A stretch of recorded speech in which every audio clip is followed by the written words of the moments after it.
Does everybody know what an actuary is?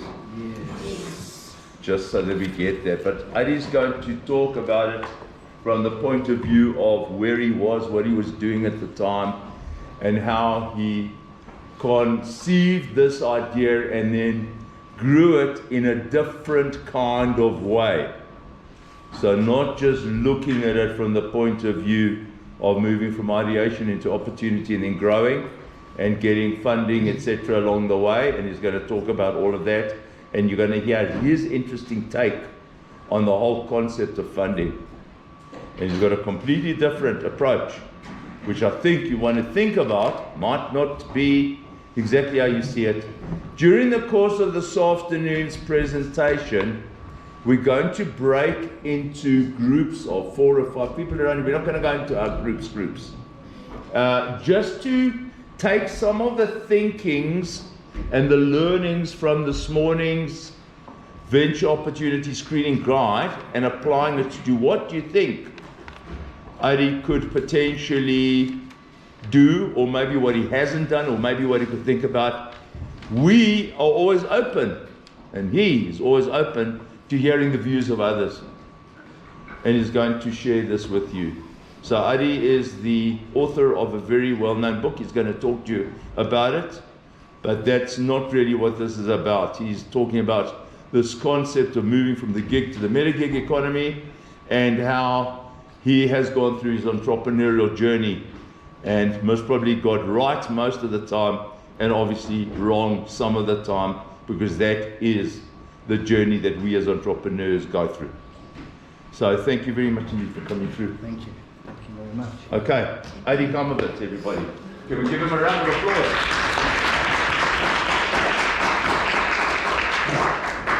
Hello, Johannesburg. And I grew up in Johannesburg, in Sandton. I worked in Johannesburg. I worked these streets. I hustled very, very, very, very, very hard, unfortunately, back in the day. We're not going to go into it. I'm 47 now, but when I was in my 20s, I remember, I was working in sales.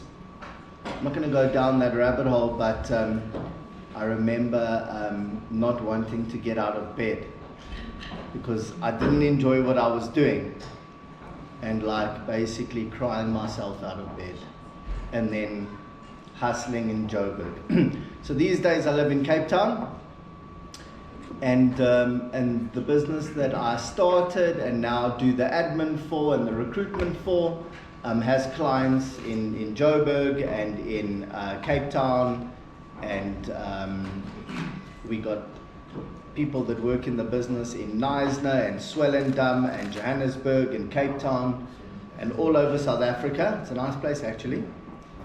And we got clients in Australia and the Middle East, South America and Asia, and some in America and Europe and all over the world. So I have come a long way, and what I'll try to do is give you a little bit of a window into what has happened and what has shaped my thinking, so that hopefully as you go into your 20s, you don't have to suffer as much as I suffered. Okay, like I suffered for you. Okay? So hopefully you won't make any massive mistakes, and at least just one decent thing that I say sticks today. Okay. So we're actually going to talk about today something called the mega gig economy. Okay? You may have heard of the gig economy. Okay? Now, whether it is the gig economy or the mega gig economy, there's two ways of looking at it. And at the moment, you're going kind of into the job world. So, the one way of looking at it is as somebody who works. And the other way of looking at it is as a business owner. Okay? Now, what I will say is that you're about to enter the job world, and this is an entrepreneurial diploma and course. But what I can say is that the only way you're going to survive as an entrepreneur and business owner is if you actually work for other people in your 20s. Okay? I know you don't want to hear that. You're ready! Ready for the TikTok lifestyle, eating a croissant. This is what it's about. Startup boot camp, talks, exponential. That's what you're ready for. I know you're ready for that. The problem is that if you're too ready and you haven't learned mistakes, you haven't learned while working for other people that not everybody's trustworthy. You haven't learned little things like if you run a delivery company, you're not going to do any deliveries if the delivery guy's pen doesn't work. You don't want to be learning that in your business. After 4 months, you can't work out why there's so many mistakes because the guy's pen doesn't work. But had you worked for other people in your 20s, in different parts of the business, and you learned those little things, oh, I see. Then by the time, if you want to be a business owner, then by the time you become a business owner, you will have learned some big mistakes that you're not going to make in your own business. So don't be so quick to start your own business. Chances are it will fail in your 20s. But if you started in your mid-30s, you might just survive. Okay. So that was my experience. And I opened my first business in my 30s. It was a recruitment business. As I say, before I was in sales, I was introduced to actuaries. I'm not an actuary. Okay? I'm not an actuary. The honest truth is I was never good at maths, science. To be honest, in high school I was smoking cigarettes in the bathroom in Afrikaans class. It's true. And I did attempt university. I didn't pass. So, the truth is that to succeed is not about what you have on paper, but rather if you can work smart and not be pressurized to do what everybody else is doing. Okay. Because if you are pressurized to do what everybody else is doing, you're going to fail like everybody else is failing. Okay. So my path to stand here wasn't conventional, but I'm going to give you some amazing nuggets and hopefully it sticks. So we're going to talk, so at the moment I have a company called Virtual Actuary. It's a consulting firm of actuaries. The clients are insurance companies and banks. Okay. That's what I do. That's what I do full time. That pays the bills and then some, and it's working quite nicely. But we pay our taxes, and I always feel like I've got money until we pay taxes and PAYE and VAT and income tax, and then you realize you don't have much. But we are surviving, so that's the most important thing. Now, one of the only reasons we are surviving is because we operate the consulting firm as a consortium. A consortium, instead of a corporation, is where everybody that works in the business is a participant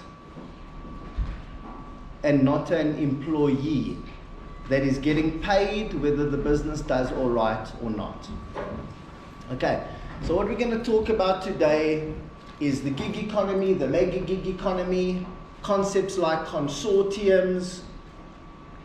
Because as you potentially open your own business or want to open your own business, your thinking must not be, I need to spend money, I need to hire people, I need to pay them salaries, I need to do the production of this product, I need the engineers and the dev team to build this amazing product. Let's spend. Because all you're going to be left with is a lot of expenses and no revenue. That's why companies fail. Because when they open a business, they open it like a company. Everybody's on a salary. The business makes money, the company takes a profit. Okay? But in a consortium, everybody is a participant. So your thinking should be, if you're going to open a business, I don't have any money. So how can I get this person and this person and this person to work with me, where when we make money, we'll split the money. Shared revenue. Okay. Now I know that sounds impossible. It's quite hard to pull off actually. But these are the principles that we're going to talk about today. Okay? And how you pull them off, we'll try and dive into. Okay, cool. So, the mega gig economy. The mega gig economy gave us freedom and the gig economy gave us freedom and flexibility, but it was fragile. Why was it fragile? So what is the gig economy? The gig economy is I'm an Uber driver, or I'm a designer, or I'm an engineer that does programming, or I have a camera and I work in the film industry, and sometimes I do a gig where they hire me as a camera person. This is the gig economy. You're familiar with it, okay? Uber Eats or Airbnb is also the gig economy. I need something, there it is. I put an order in, I get my thing, I pay. It's very transactional, okay? So we all know about the gig economy. Of course, one is as a worker, somebody who participates in the gig economy, and one is as a business owner that owns the platform of the gig economy. Okay, so it is fragile. Why is it fragile for those that are working? It is because, firstly, it's solo work. You work alone. Okay? There's no backup. So if you get injured, you can't make any money. Okay? If you're a designer and you trip and you break your shoulder, it's not like you work at a company where the project can carry on without you. Okay? So there's no backup. You cannot scale. So let's say you're a gig economy person and you hear that IBM or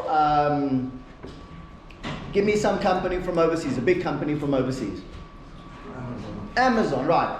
Amazon is looking to set something up. They need a massive project that's 20 million rand. Are you going to apply? No. It's just you. Okay? So you cannot scale. So it's just you. Okay? And there's no protection. So, what we're talking about here is within the gig economy. Now, the gig economy is different from the normal corporate world. Okay, and we'll go into that now. Okay, within the gig economy, there's no backup, it's solo work, you can't scale, and there's no protection. Okay? Right, fair enough. Even though it's quite digital and exciting. The mega gig economy evolves this by uniting skilled professionals. So this is what virtual actuary is. Uniting skilled professionals, where are we? Under a shared brand. Virtual actuary, the actuaries. Contracts. So virtual actuary gets the contracts with all the different insurers and the banks to do big projects. And delivery. So the work itself is shared. We do it together as a team. This is exactly the same as a big consulting firm. The only difference there is that everybody's on a salary. We have brought together gig economy people. You're starting to see the picture here. All right. Combining gig agility with corporate scale and long-term trust. It's the self-funded commission-based model. Remember I said it's shared revenue. Everybody shares in the project, obviously according to what you're doing. So it is commission-based, and it took Virtual Actuary from zero capital to over 450 million in revenue in the last 8 years. Okay, we've made 450 million rand across 17 countries, powered by collaboration, peer review, and fair reward. Today we'll be discussing how you can become a pioneer in this new evolving mega gig economy. Okay, isn't that fun? All right. Why do you want to be a pioneer in the mega gig economy? Well, I'll tell you why. It's because you don't want to just open a normal business. Because normal businesses are evolving. Normal business models are evolving. Okay, you know, they talk about the $1 billion solo company. So that's the gig economy, but somewhere along the line, they are outsourcing to other people. Okay, so in a way, they are actually a mega gig economy. Okay, now, in order, and Virtual Actuary is still self-funded, so the reason I say that is we don't have like an investor that put all this money in. We have 65 actuaries and software developers. Everybody is on a shared revenue model. Okay, so in order to understand the gig economy and how we can work in a consortium, we have to understand really where we are today as a society as far as the working world. Okay, and we are in something known as the fourth industrial revolution. Has anybody heard that term? Okay, it seems like Klaus Schwab, or whatever his surname is, brought it up and mentioned it. Okay, and we're going to talk about the fourth industrial revolution, but pretty much what it says is that it is a revolution in how we work. Okay, now the truth is you guys are in your early 20s, and for you it's natural. Digitization is natural. Like what's this guy talking about? This is how it is these days. It wasn't always like this. In 2005 and 2010 and 2015, okay, that was just the other day. The fact that it's evolved so much is unbelievable, but you guys see it as normal, which is fine. We still need to understand what it is. The reason we need to understand what it is because when you are pressurized to do things the way everybody else has done them for the last 20 years, you can be reminded, but hold on a second, we're in the fourth industrial revolution. Why are you still sponsoring a golf day with a banner to get clients? Is that where we're spending our money? On golf days? That's fun. You know, but imagine you had rather found an influencer or a product that was just about to break through on Gary Vee, and you decided to rather spend your money there. Isn't that better? Isn't that digital? You didn't have Gary Vee at the golf day. No. You reached out to him on social media and so on. You were part of his podcast. So we're in the fourth industrial revolution. In everything that you do, you need to really think about, this is the new world. I'm not going to do things the way that everyone else has done them and that they've told me to do it. Okay. All right. So what is the fourth industrial revolution? Okay, well, the fourth industrial revolution encompasses 3 pillars. Okay. Number 1, the exponential technology. So the technology that we use. Okay. It's the tools like these cameras, the devices and systems advancing at unprecedented speed. It is reshaping industries. I don't have a production crew doing the filming. It's seamless. Might switch off, might not work, but I don't have a production team here. I'm kind of my own little production team. So it's the technology that we use. Secondly, the second pillar of the fourth industrial revolution is the digital first interaction. So when you are talking with your suppliers, or you're talking with the people that work for you, or you're talking with potential clients, you are now interacting digitally. Don't let somebody say to you, but hold on, why don't you come and see me? You know what the answer should be? Let's have a Zoom. Because we're not trying to do things the way things used to be done. We're not trying to travel around for half the day. We're trying to advance the business. So we need to think. We're in the fourth industrial revolution. Digital first interaction. Okay? This is with clients, with colleagues, and with teams. Increasingly collaborate online rather than face to face. Okay? Human focused work culture. Now, prioritizing well, okay, so the third pillar is that in the fourth industrial revolution, you are not a slave to your employer who tells you what to do. I don't care if you don't like it, just do it. You know, back in the day, if you didn't listen, you would get fired. Do it. I don't care, do it. Because if you didn't do it, they'd say, no, you must go find another job. And people were scared. They didn't want to lose their job. But these days, you've got so many options available to you, really. You don't have to put your CV out there, you can go on LinkedIn. That if people do not treat their workforce with love and respect, they are going to leave. Okay? So we have to understand that the way that we interact with our workforce, we must prioritize their well-being, their flexibility. You want to work from home? No problem. You need to go overseas for a family wedding? No problem. Take your laptop, you can still work. It wasn't always like that. The way that we're treating people around us has changed. We have to understand this. Okay? Work-life balance retains top talent. Okay, so technology, flexibility empowers entrepreneurial-minded professionals to compete with corporates. Okay, now, if we do things the way everyone else has done them, we are not going to be able to compete with the corporates. We want to compete with the corporates. If we start our own business, we want to be able to compete without having to spend the money that they are spending.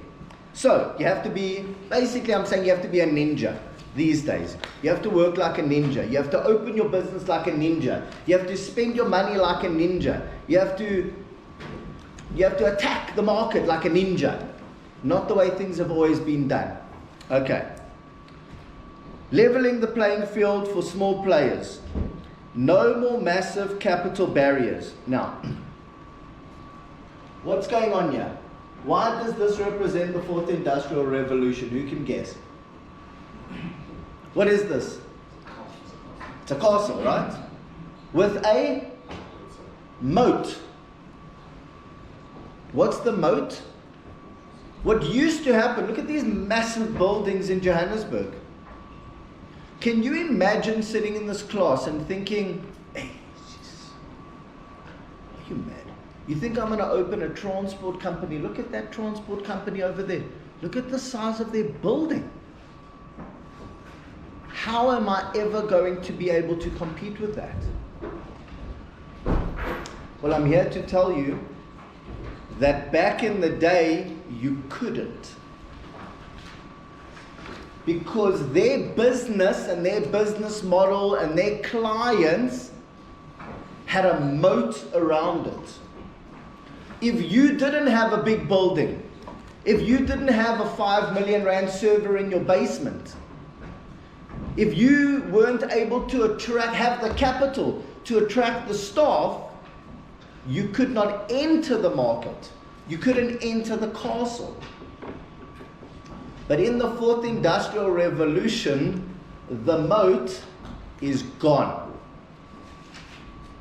Now I know we still see these big buildings. It's all ego. It's not necessary.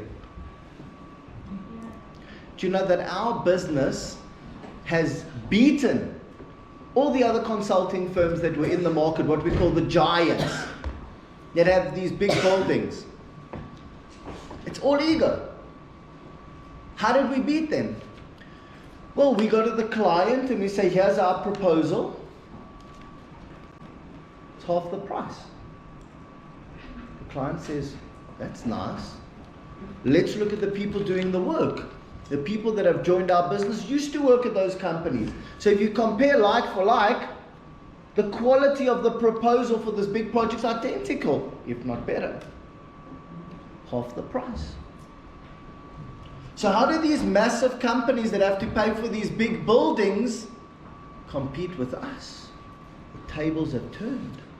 Big expenses. You know what it costs just to water the plants? Put it on the proposal. It's part of the fee. You know what it costs to clean the carpets? To fix the lights? Add all that stuff onto the proposal. It's part of the fee. That's why their proposal looks like this. Our proposal looks like this. We're a lean business. The ninja. Sword is the same. Only need one sword. What you don't need is a massive show and tell thing. Okay, so leveling the playing field. No more massive capital barriers, i.e. when you start your business, you don't need a lot of money. Cloud computing, mobile tech, and affordable laptops replace expensive infrastructure. Any person with a laptop and bravery can compete with those massive companies. And I tell you, it's very scary driving around looking at all these competitors in these massive buildings. You've got to be brave. Say, I know what you guys do. I'm also going to do it. I've got my laptop here. My emails work just as well. Just as well. And you know what? I'm going to pick up the phone. I'm going to go, there's the client. I'm actually going to go into the client's office and I'm going to deliver a pizza. And while I'm there delivering a pizza, I'm going to talk about, I'm not really here to deliver a pizza, but I came to talk business. Got to be brave. Don't worry about those big offices. It's all show and tell. Okay. From debt heavy, do you know what it costs to finance those offices?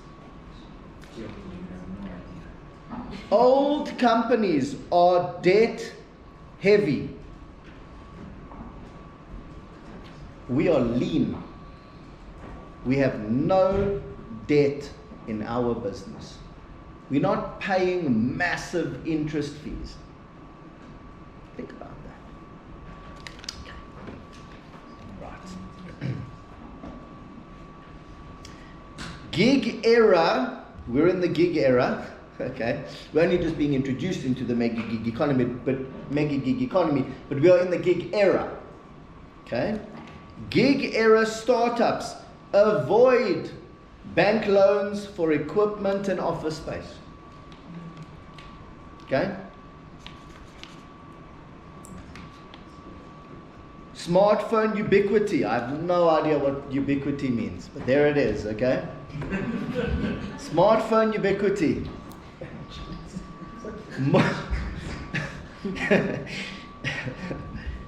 I'd say my wife wrote it, but she probably doesn't know what it means either. Okay. More people, quickly Google it. More people own a smartphone than have a flushing toilet in this world.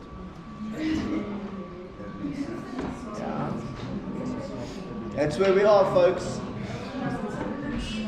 If you had to stop somebody in the world from a statistics perspective, I'm talking the whole world, the chances are higher that they'll have a cell phone. Okay, than a flushing toilet, okay? And they have access to work tools. What I'm trying to impress upon you is that the chance of you entering a market and beating what used to be known as the giants is the simplest it's ever been in history. Okay. Number 3. Why corporates struggle to adapt. Okay? Why is it that in the 4th Industrial Revolution, even though the big corporates know all of this, why can't they just do what the lean startup does, the ninja? Why not? Okay? Because size slows change. Legacy organizations are resistant to rapid pivots. So what we're saying is that it's not so easy for them to change. You can compete with the big firms, the big companies, okay? The old guard mindset, oh, this is a good one, okay? Leadership in those big corporates, they cling to outdated processes under the guise of it's actually better client service. Okay. So what's happening is you're studying here, you're learning, you're trying to absorb all these things, you're feeling encouraged and motivated and enthusiastic that you are going to change the world with your business idea. You don't know the idea yet, I get it, but you're enthusiastic and I love that. I was also enthusiastic. I'm still enthusiastic, okay? The reason why your idea has a better chance of success as compared to your competitors is because instead of them realizing that you're coming in from the side and actually wanting to compete against you, you know, this whole work from home thing, it's actually better. You think we've picked up, yeah? So we kind of did a project on it in that conference. One of the real struggles that sometimes, because you're so result driven, that you miss the other stuff, that the results don't count.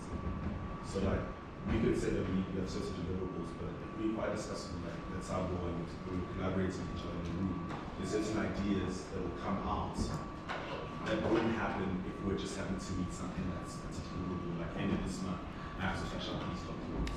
So how are you able in your business to have that? So obviously it's totally different when it's like, I don't know if you're just crunching down numbers, because crunching down numbers, the numbers will always be the same.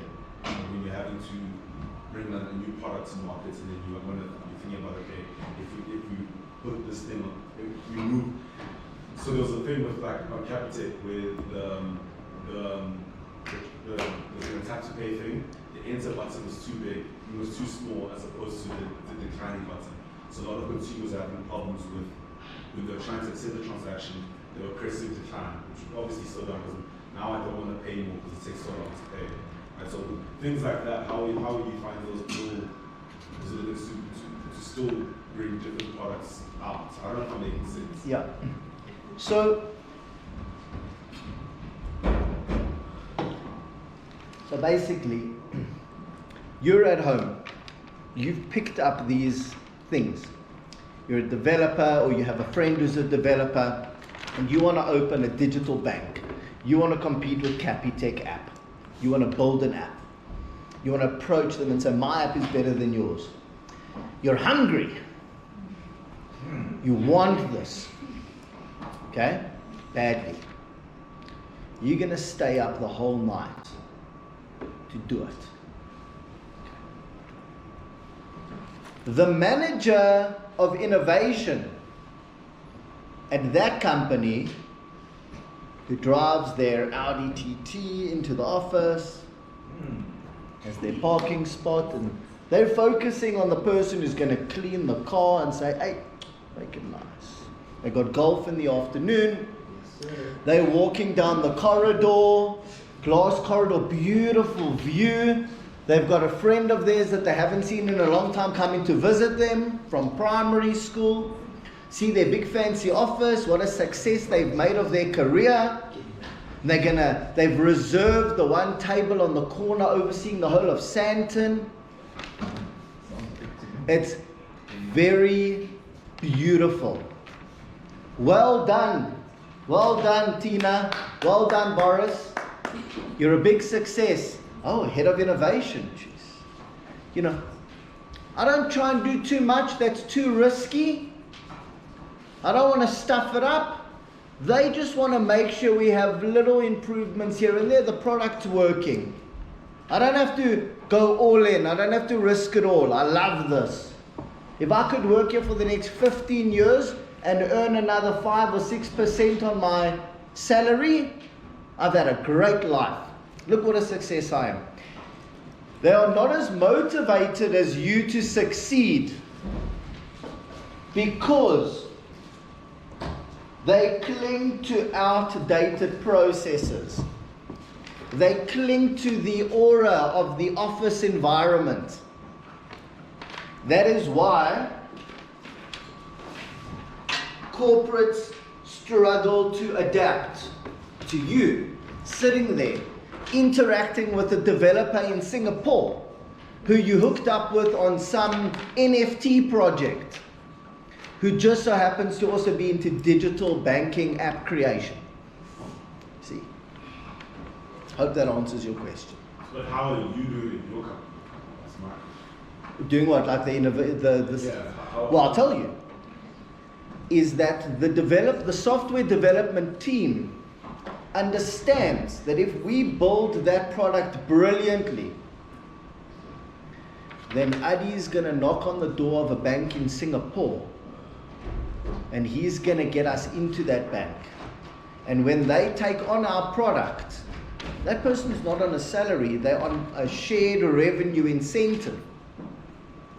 So they are actually incentivized to innovate and come out with the best product. Because if they do that, the reward for them is is unbelievable.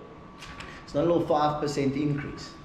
Could be 300%. And then when that person doesn't come up with this idea, how do you say that this person will now lag as opposed to multiply? It's about incentivization. It's about incentivization. You have to incentivize people correctly in order to have a higher likelihood of them doing a better job. It's a higher likelihood, it's not a guarantee. But I would much rather incentivize people correctly and have a higher likelihood of better innovation than incentivize them with small incremental rewards. Because the likelihood is that they're not going to shoot the lights out. So it's all about incentivization. All right. I hope that answers. Sort of. Well, it will all start to make sense a little bit later. Okay. Agility beats resources. Teams of tech-savvy professionals. Ooh. Agility beats resources. This might even answer the question. Teams of tech-savvy professionals can outperform larger firms through speed and adaptability. Okay. Flash teams can pivot instantly to seize market opportunities. So we're going to go into a concept called flash teams. But the teams that work inside a mega gig consortium are known as flash teams. Okay, right. Technology as the gig professional's arsenal. So remember, we're just still discussing the fourth industrial revolution, and we're talking about sort of where we are, okay? And we're in the gig era. Technology as the gig professional's arsenal. Digital collaboration tools, video calls, shared drives. Okay, so if I put something in the Google Sheet, she can get it instantly. Not, okay, well, we can check it out at 9 o'clock when we get to the office. I put it up, it's there. Oh, you want me to make a quick change? No problem, boom. You're living in Swellendam. You're working in Vietnam because you're surfing for 6 months. It's instant. Instant messaging makes geography irrelevant. The guy I'm working with sent me something now on WhatsApp. He's in Cape Town, I'm in Joburg. Hey, can you quickly confirm something for me? Sure. Don't forget, we're not working in a massive office together where when I'm out of the office I can't operate. We're talking about the fourth industrial revolution. It's legendary. Okay, right. Cloud filing and searchability.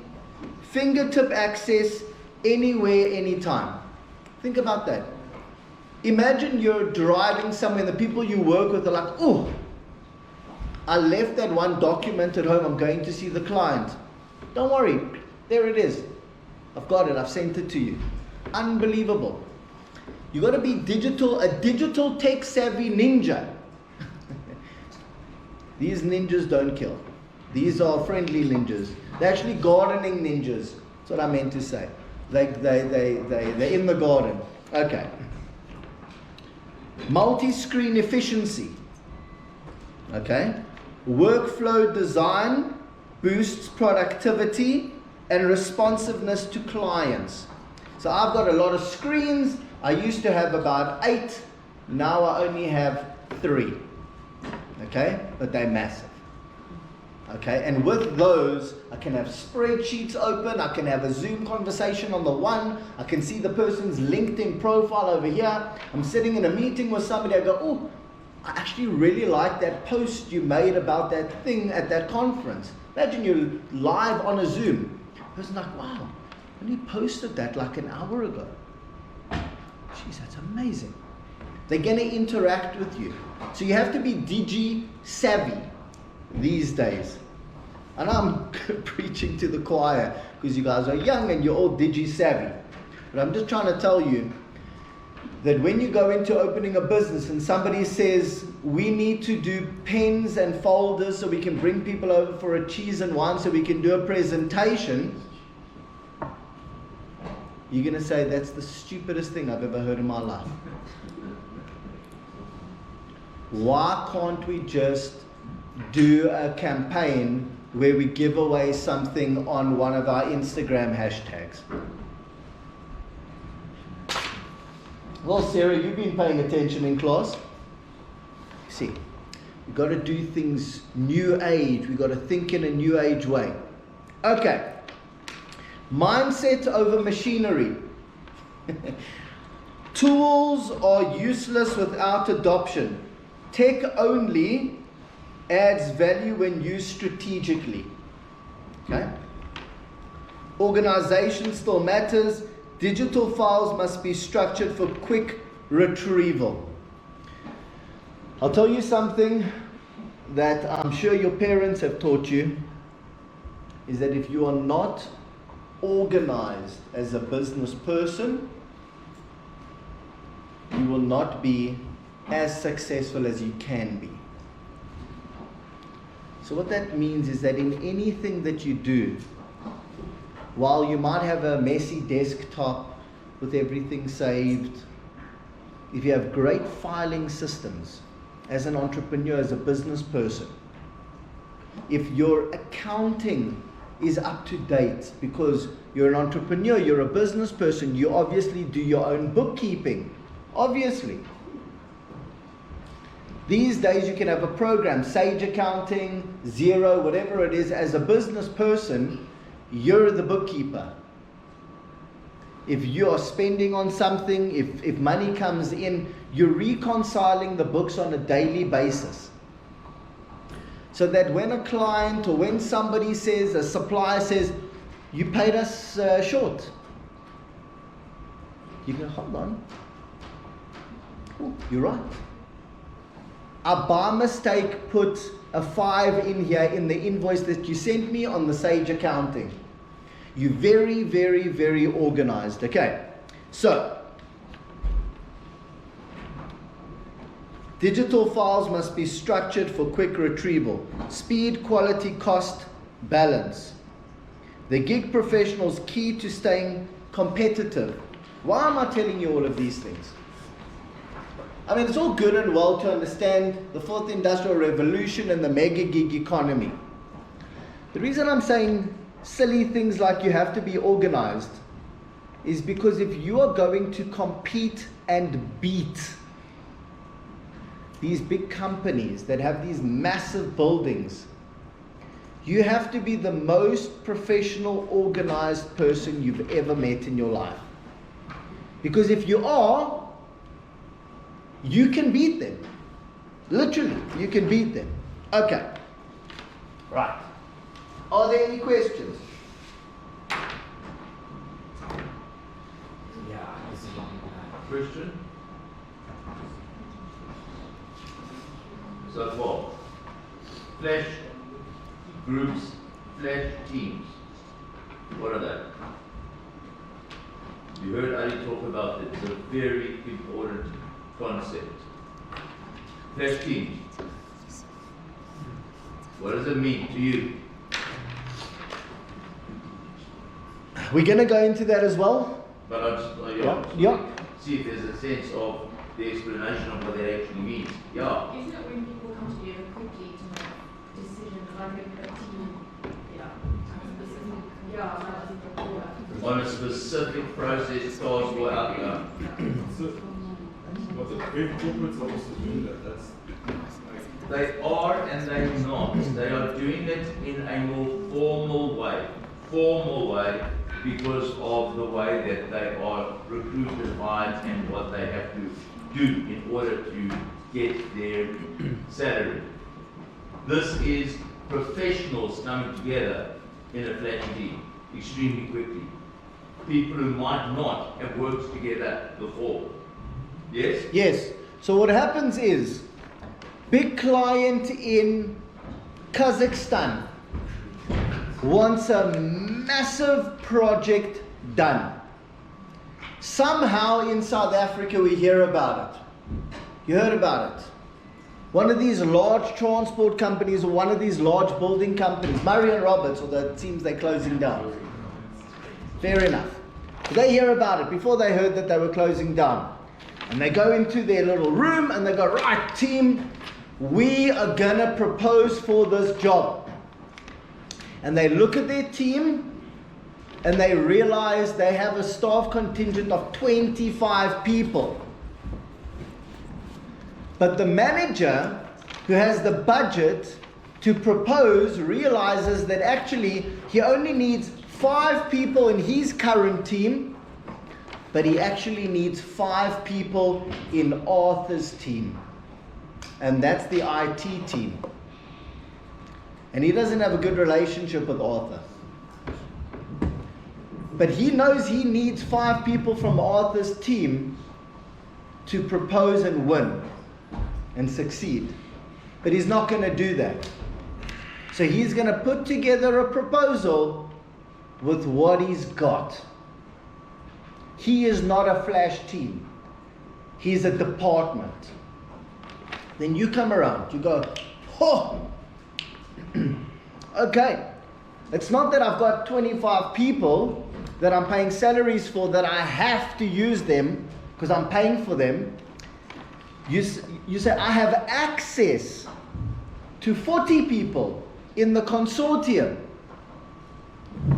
I need those 3, those 2, and those 4.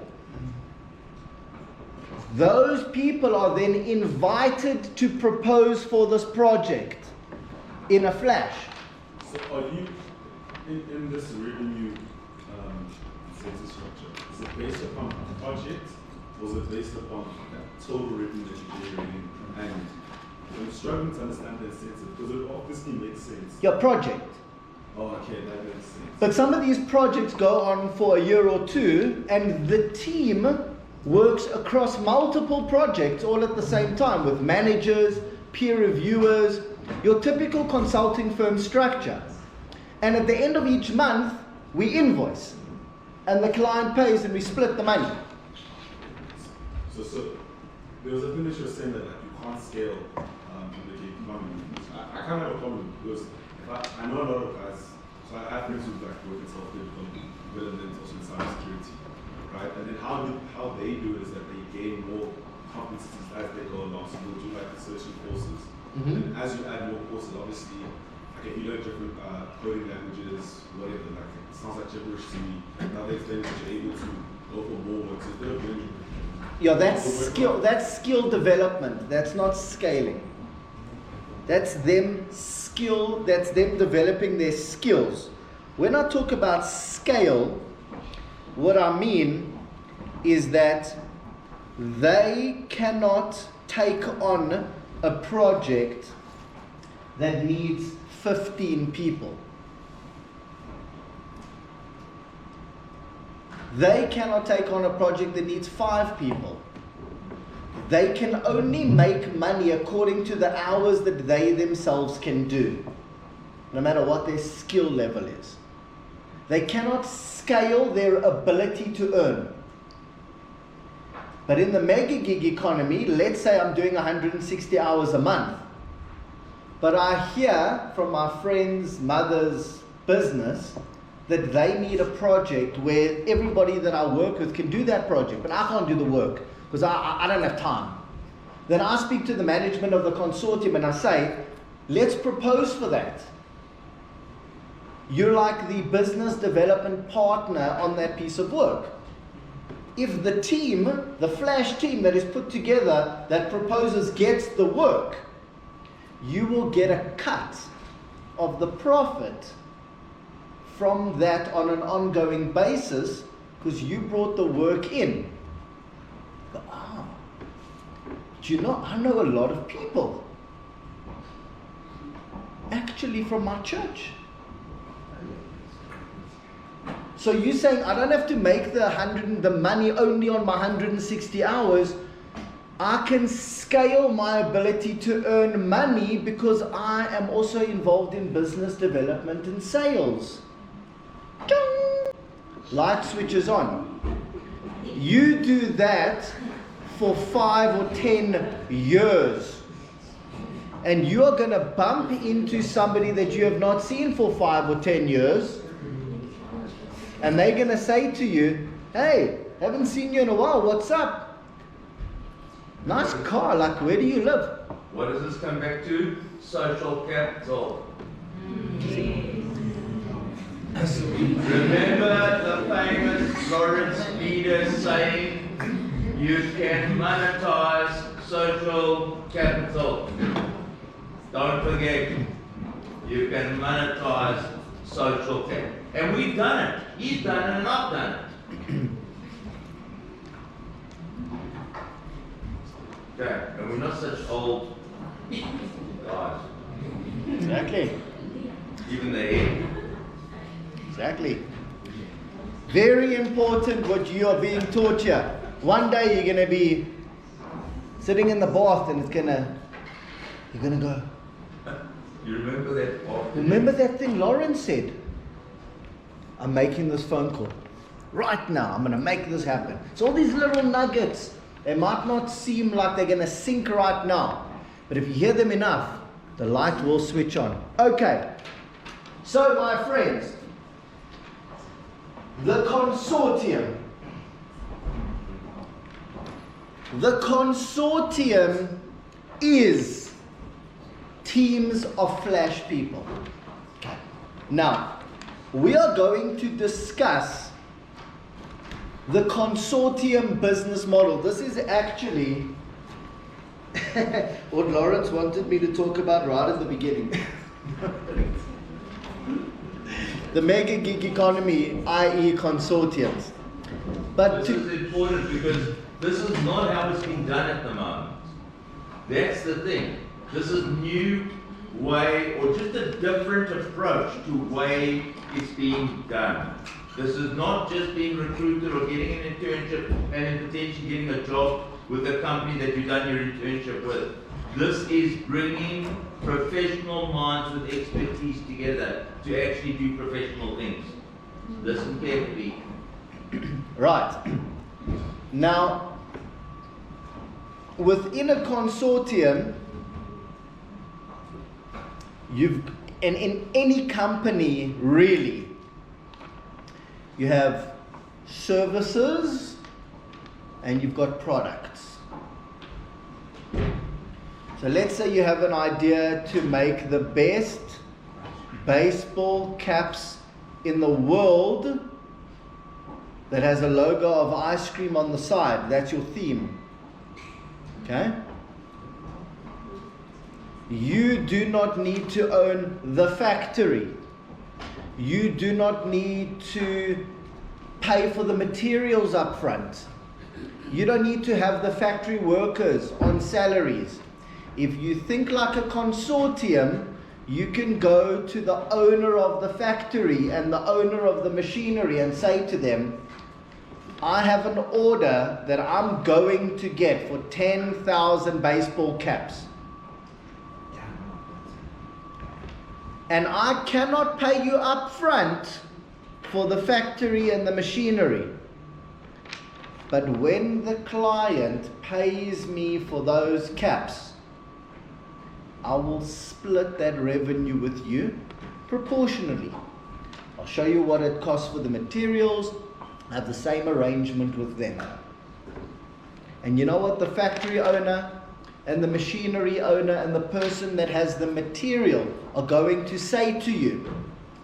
Sounds interesting, big shot? Show me the pudding.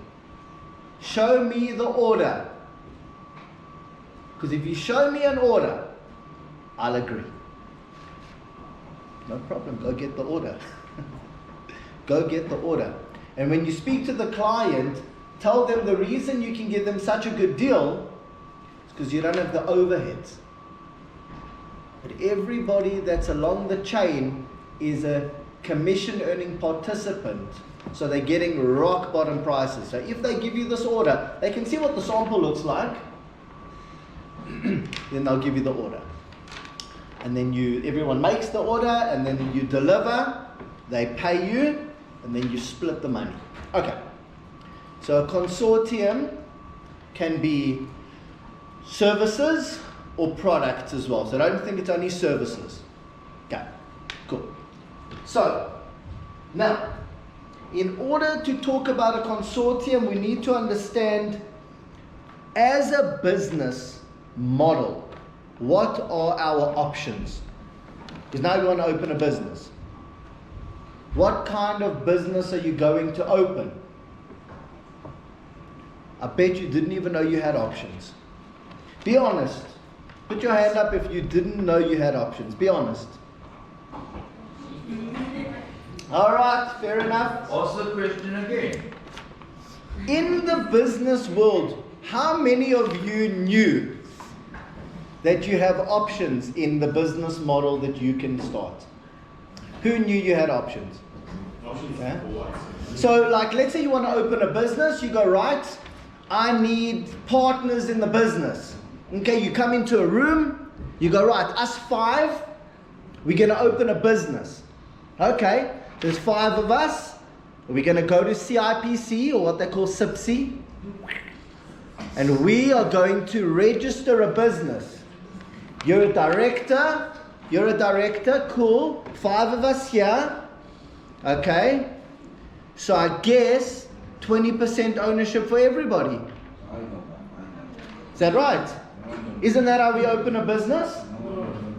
No. Why? Okay. Why? Okay, cool. Fair enough. Okay, all right, we're going to go into that, okay? So what you're saying is that you know that you have other options besides for equity partners and equity split. Well, that's great. I'm encouraged. Obviously, what Lawrence is teaching you is sticking. Okay, good. We're going to come back to that equity partners and that equity thing. You remember from the story again, Dragon's Den, when he was presenting, and Gil of it turned around to me and said, what is your deal structure, baby? Yes. That's the moment. And Adi's got a deal structure that he sticks to. And this has made his business much more successful than if he had not stuck to it. He's going to share that with you just now. Because that deal structure that he's kept all along has been one of the lifesavers of the way his organization has run so successfully. Yeah, listen carefully and learn. Right, so what options do we have here? We normally have 3 options. The kind of businesses we know.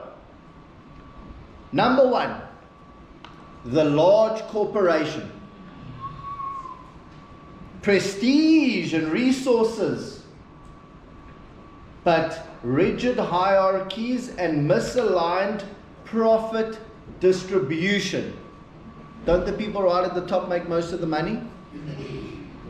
Can't fault them, but that's how it is.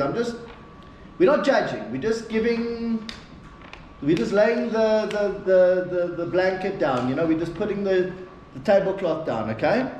The second type of business you can own is a boutique corporation.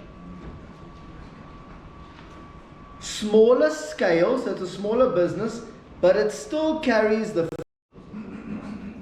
Not bad. The boutique firm. It's smaller scale, but it still carries the fixed costs.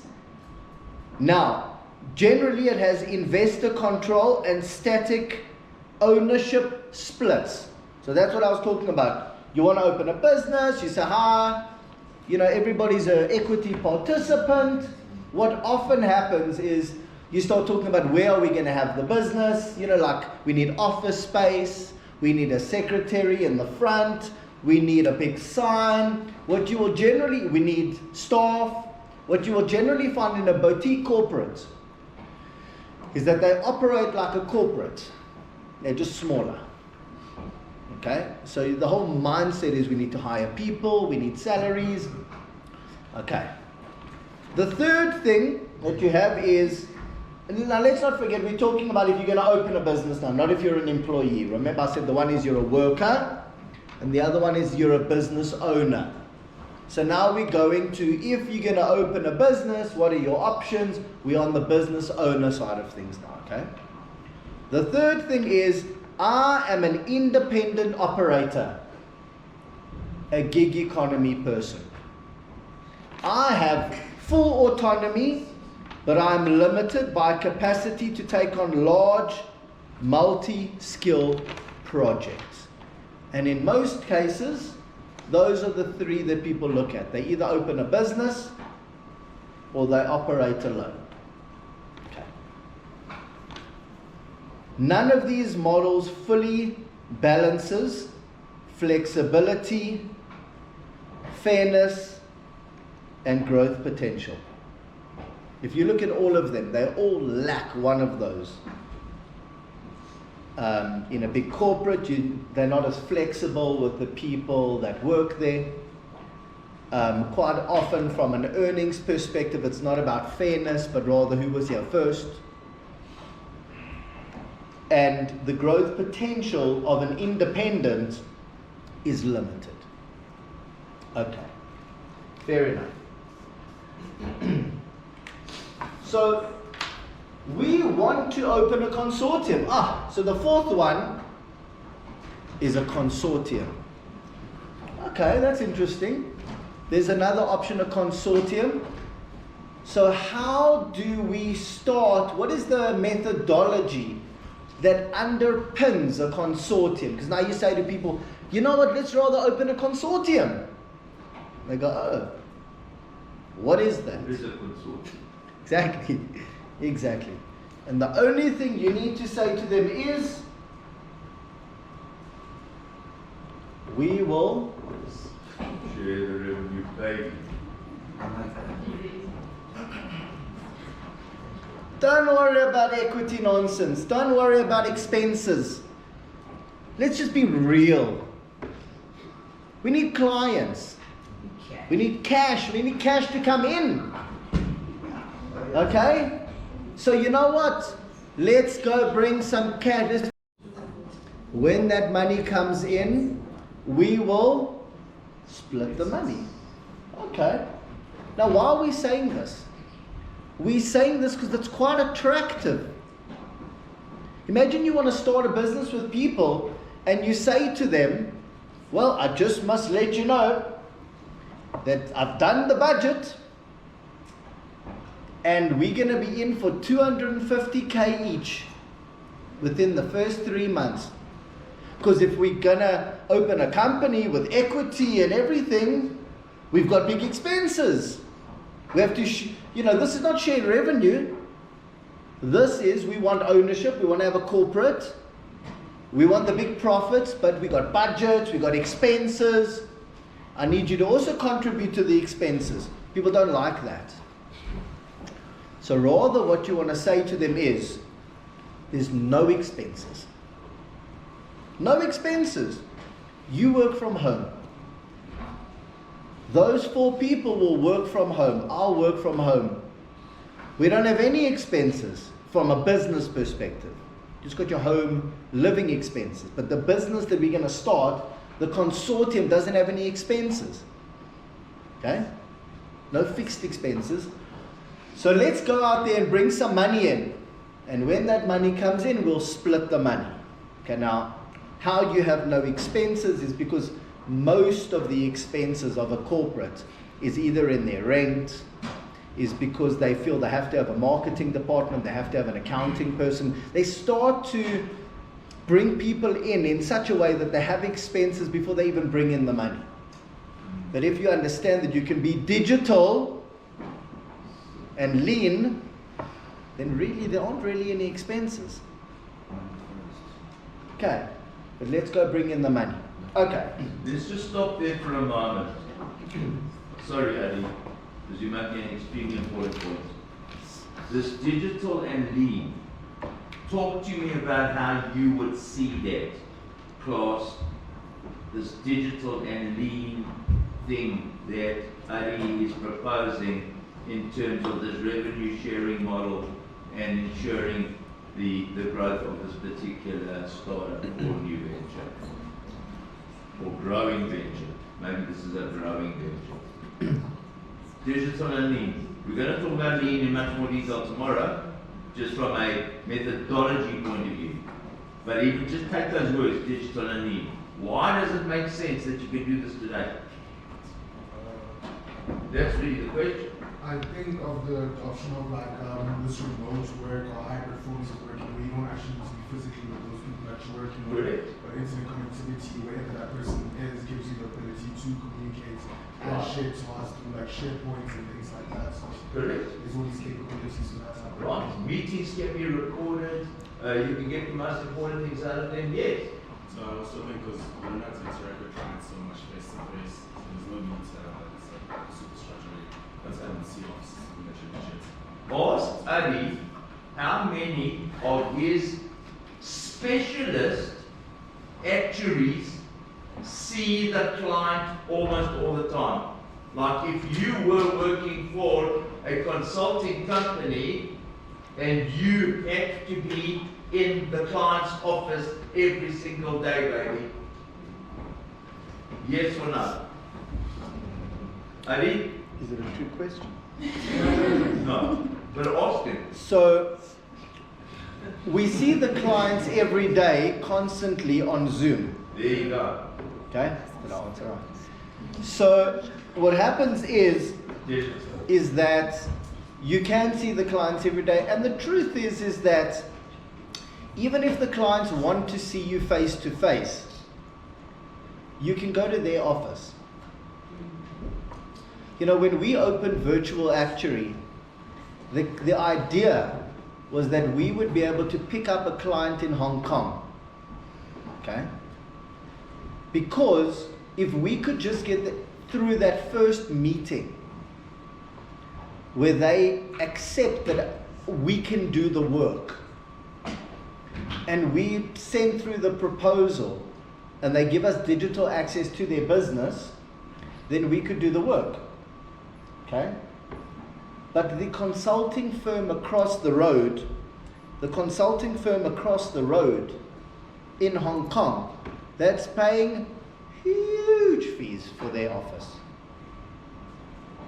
will generally go downstairs, walk across the road, go upstairs to the client, have that first meeting, go back downstairs, go to their office, send through the proposal, and potentially never see the client ever again. Okay? But they're paying for the big office. The whole point is we could do it digitally, and as I say, in a scenario where the client has to have you working in their office, that doesn't mean you have to be paying for your own office space. So what's the process of onboarding specific actuaries for this specific job or process or yeah? What's the purpose? No, what's the process? Oh, the process. How do you get the specific person to deal with this specific Okay. job that we have now? Okay. So, the resource planning is a science. It is very technical. It is like the organization of organization. So what happens is you have to look at the kind of work that you're doing, and you have to be able to attract people into the business where you have a landing spot for them, because everybody that works in the business is full-time. So when we first started, we only worked with independent actuaries that were like hustling for their own work anyway. And then I said, but if I can find you work, would you be willing to do the work? We'll only take an 18% cut of the work that you get. Would you be willing to work under our banner? And they said, sure, you find me work, no problem. And in fact, right at the beginning, we started with 10% only. Okay? Yeah. So then what happened was, we brought them in and they did the work under the Virtual Actuary banner. Eventually, we had a team of, say, 10 that were working full-time. That allowed us to understand the skill set of what we had in-house, so that when we went to the next client, we knew what our strengths were and we could try and pick up work like that. And as time goes on, you start to understand what work you can offer the clients based on the team that you have available to you. What cards do you have in your pocket to propose for the work? Every so often, we go speak to a client about a piece of work, but they want us to do something else. And we don't have that skill in-house. But the client is super keen, super ready to sign, and they're ready to sign for a year on a massive product design project. At that point, Adi, who used to be a recruiter of actuaries, would tap into his actuaries on ice list. People that love the concept of sharing the revenue, fairness, working digitally. She just had a child, she wants to work from home. Or he needs to visit his family in Australia. Can he work from Australia? No problem. And I would phone them and say, we have a landing spot for you to join the business. You can resign. If the client signs the deal, you can resign. That person then, the client signs, they resign, they form part of the team. Now, whenever we go speak to clients, we can also offer that skill as part of the team. So over time, what happens is that you start to understand who's working in the business, what skills do they have. As a consortium, what services can you offer? What does your business do? You start knocking on those sorts of doors. And when that work comes in, it goes to the team. Okay? So then you have super managers and managers. And the super managers and managers manage the teams, because they get paid when those teams are working. Remember, they're scaling. They're not only making money on their 160 hours, the managers are making money on the teams that are working underneath them. Right? So when work comes in, we only bring in another person when we have enough work for them. But the managers are constantly doing resource planning according to what projects are on the go, who's available. We sign a new client, then they start to put those that work in the business. Everyone's full time. Yeah? So I'm trying to understand like the difference between what you guys are doing and traditional consulting firms. Great question. Is the difference in the revenue sharing and the digital aspects? The only difference is how we split the money. everything else is the same. It's a very important point. Because now, what that means is, big consulting firm gets a project. They go into the war room, and the managers go, right, guys, let's do the proposal in different phases. We can have this person and this person for 20 hours a week, and they sketch out the proposal. Then they start working. And at the end of each month, the company sends an invoice. Same thing with us. Same thing. Same vibe. We deal with the clients as a consulting firm in the way that we manage the client and everyone that's working in the business. Identical. The only difference is that at the end of the month, when at a consulting firm versus a consortium, when the client pays, everybody gets their salary. At a corporate, at a normal corporate consulting firm, everyone gets their salary. Okay? At the last second, one of the managers was able to upsell a R1 million model. The team who works there work. You're on your salary. In a shared revenue model, at the end of the month, the manager says, great job, guys. I was able to upsell that extra R1 million model. You three worked on it. When the client pays, your split is more than just a salary. Okay? You get paid every month, but it's commission on the deal. Revenue sharing. Client pays money, everyone gets a salary. Client pays money, the team splits the money. So there's no ranking, there's no senior or junior. No, you do. No, sure. No, you do. It's not a flat structure. You have peer reviewers, managers that manage the teams. Okay, but that manager might only be working 3 hours a week on that project. But they're overseeing the project. So they're working 150 hours on another project. They're working 4 hours on this project or whatever. They will then make commission on that team working. So there are hierarchies, absolutely. But it is what we call a meritocracy. We'll go into that later. But what that basically means is that you progress in the business based on merit.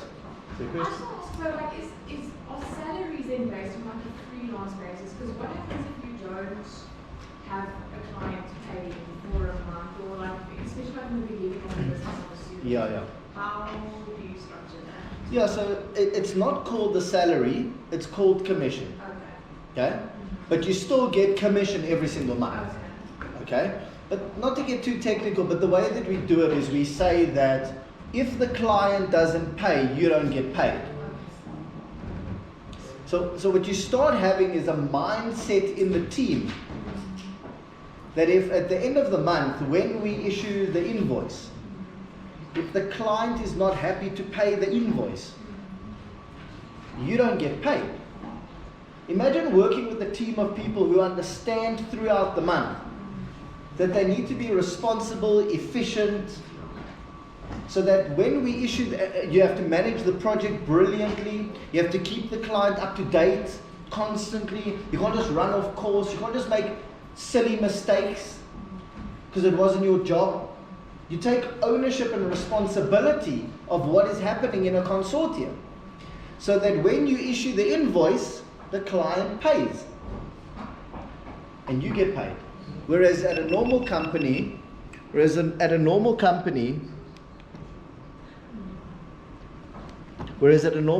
when everybody is a salaried employee, the quality is not as high because you get paid your salary anyway.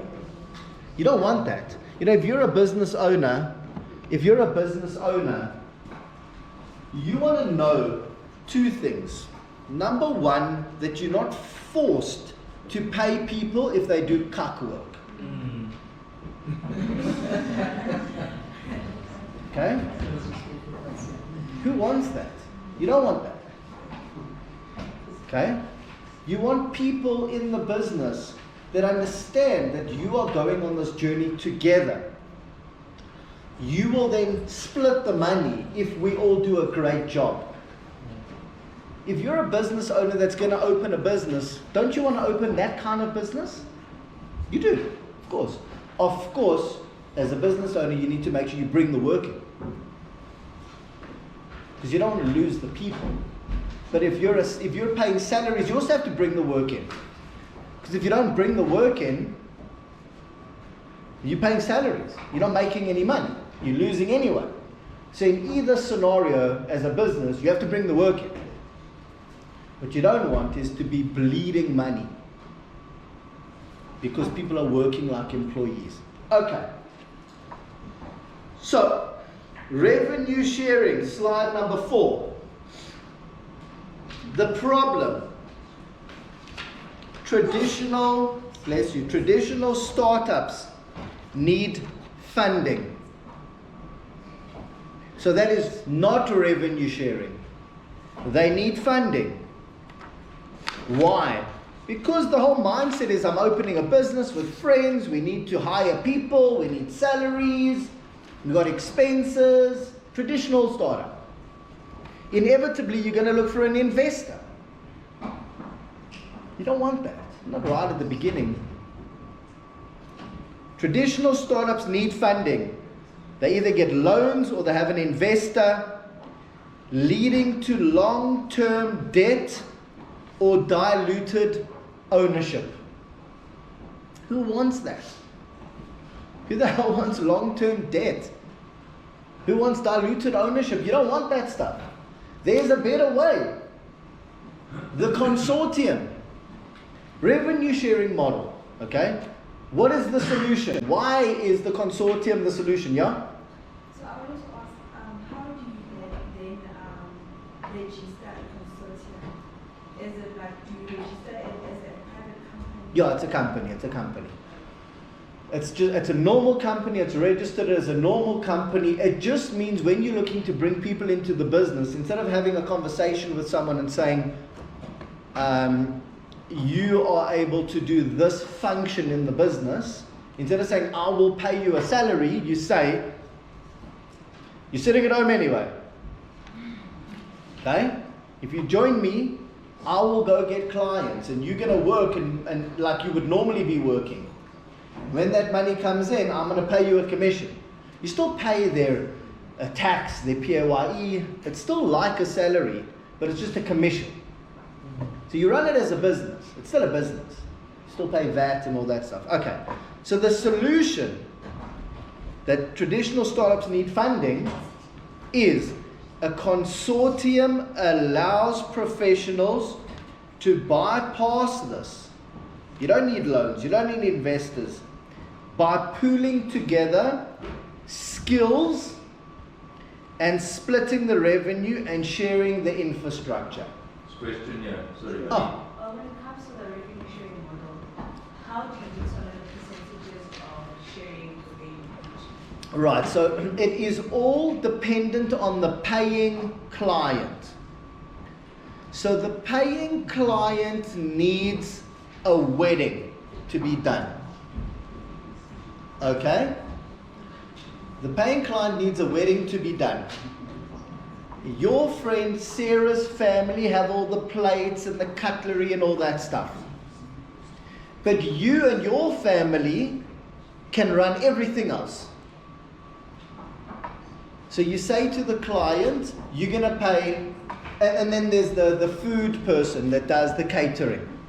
So you go to the catering person, what are you going to charge for 300 people? They go, 20,000 Rand. Whatever, 25,000 Rand. It's low, but whatever. Okay? So then you go to the client, you're going to say, okay, we'll charge them 30,000 Rand. We'll make 5,000 Rand profit. It's fine. But you and your family are going to do everything else, from the decor and everything. You're going to run the whole show. And the cutlery and the plates is going to cost you 5,000 Rand. You're not going to put a profit on that. It's fine. So you're going to charge the client 30,000 Rand plus 5, 35. Plus your cut, you want 15. or 10, let's say you want 10, 50, 20. You're going to say to the client, my cost as a business to do this is 50,000 Rand. And they go, oh, that's a good deal. 50,000 Rand, no problem. Here's even a deposit. Wedding's a huge success. Best wedding in history. Went viral because the bride and the groom did this dance. She slipped on a khat, she broke her leg, but she pulled off the move. Went totally viral. Okay? Wedding was a huge success. Okay? Okay. And they paid you the 50,000 Rand. So how do you know how to split the money? You know how to split the money because you know what moving parts were involved in costing the price to the client. You know, it cost 5,000 Rand for the plates, cost you 25,000 Rand for the food. So therefore, for your part, this is what you get. So you split the money according to who does what. That's how you do it. So there's no like percentage that's... No, that's not set. Yeah. It's not set. It's not set. Whoever contributes is how you work out your cost of production. And with that cost of production, you add a little bit of a margin for the consortium, and then you cost it to the client. We know what we pay our actuaries. We know what the company, the consortium, charges the clients for the actuaries. It's about 18% more, 20%. The difference with this and the equity sharing is that there's a set percentage. Well, the difference with the equity sharing is that those people want salaries to be involved. They, this is what I want my salary to be. And then when there's a profit at the end of the year, you split the profit according to the equity. But most people are on salaries. Instead of, Charles, you're playing golf all the time. You're not contributing. Why should you be getting a salary? Why should you be getting a profit at the end of the year? You're doing nothing. You're stuck with the equity sharing partner. I need one question, then we're going to take a 15-minute tea. There we go. Right? Everybody? Good? Well, you're learning something here. Good stuff. I don't know, maybe I'm voicing a stream of consciousness, not just do research before I ask you. But I wanted to ask, because of the fact that there's so little infrastructure involved, like a lot of this is based on the human capital of the company, how do you... No. The infrastructure is identical, but it's all run from home. Yeah, but what I want to ask is then, because your salaries are based off of clients, how do you stop workers from breaking free and starting their own business, like stealing your clients? Yeah. It's a good question. It's a good question. Great. So this is known as a collaborative. The consortium is a collaborative, but it is an organized collaborative. So it is not a free-for-all. Hey, whoever wants to come and join us, come on, folks. Come on. We can all get clients together. Go ahead. I'll tell you all our secrets. Oh, you left with all the clients. Thanks for coming. It's an organized collaborative. So when people join, they get a contractor's employee contract. You're a worker. You have a contractor's contract. It's like an employment contract. It's got rules and regulations. In there are restraints of trade. With clients, restraints of trade with the people that you work with. You cannot just come and learn everything and then just up and leave.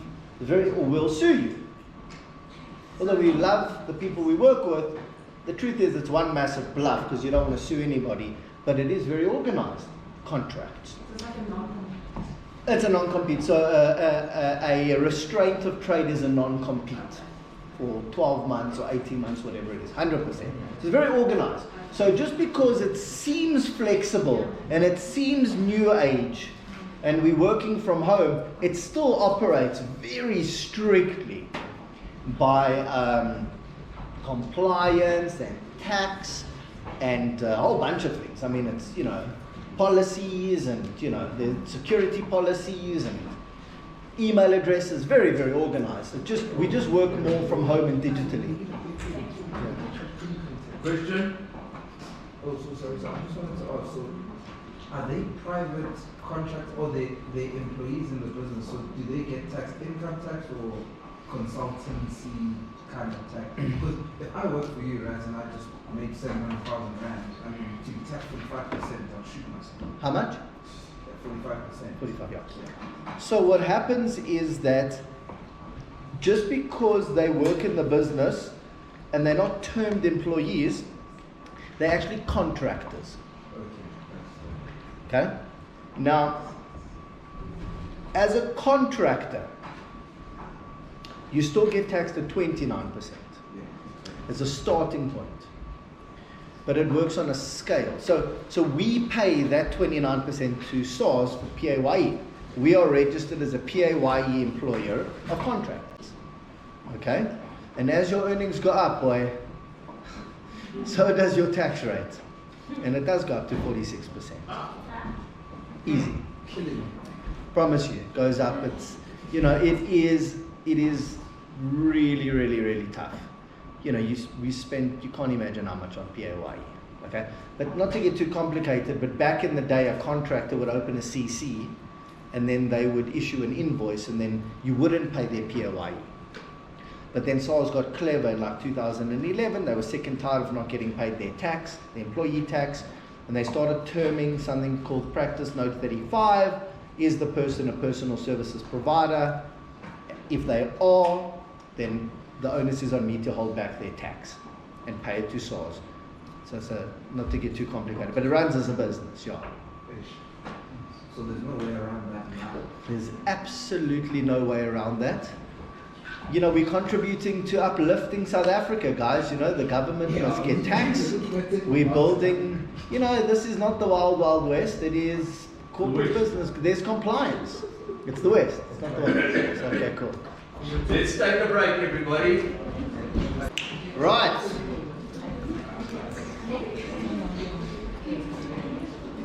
So, if we are looking at a consortium, we need to understand that there is a core structure. In fact, it answers the question that was asked earlier: how organized is a consortium? Okay? Now, if we look at these ships, this is a consortium. Each one of these ships has its own capabilities. But as a fleet, they are unstoppable together. Now, in a normal working environment, if the enemy attacked from the side, this ship over there at the top would see the ship, and what would they say? One damage. No. If they're an employee, they would say it's not my job. Haven't you seen that happen when you get phoned in your company? Well, you don't know yet, but wait. Yes. And you say, I'll put you through to the next person. Yeah. There isn't a shared responsibility. But in a consortium, you understand that if the enemy attacks from the side and the consortium fails, you are also going to fail. Okay, so we have in a consortium, we have it's a shared entity, it's our business. We're doing this together. We're going to succeed together. When we make millions together. It is a shared entity. It has an entrepreneurial-minded professional that joins. We operate under a single brand while preserving the opportunity to be recognized and rewarded for working smartly and efficiently. So the more you contribute and the smarter you work, the more you can be rewarded. It's not like, it's just part of my job.